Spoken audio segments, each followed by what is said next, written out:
South Korea continues to face an economic slowdown, according to the Finance Ministry's latest greenbook.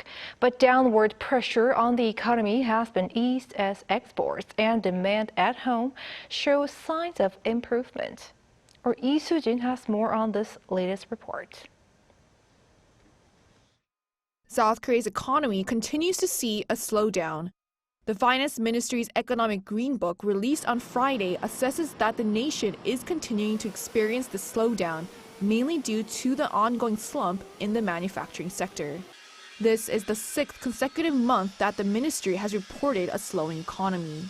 Production in the manufacturing sector tumbled 7.5% in May from the same month last year. The ministry said this is partly due to China's reopening having only a muted impact on the South Korean economy. China's manufacturing inventory levels are currently very high, which means that until they get rid of that inventory, the number of orders South Korea gets will be limited. In this month's report, however, the ministry noted that there was less downward pressure on the economy, especially as exports are showing signs of improvement. Exports fell 6% last month from June 2022, which was the lowest drop recorded so far this year. The ministry forecasts that exports will continue to recover because it expects to see greater demand for chips, one of the nation's key export items, during the second half of the year. The market is already doing relatively better now because of the chip sector. There's expected to be a turnaround in exports around October. Domestic demand is also showing signs of a moderate recovery.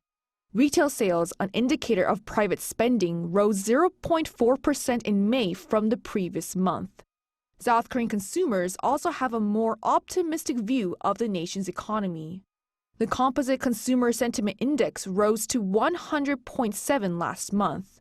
This marks the first time in more than a year that the index is above the 100 mark, which means more consumers are optimistic than pessimistic.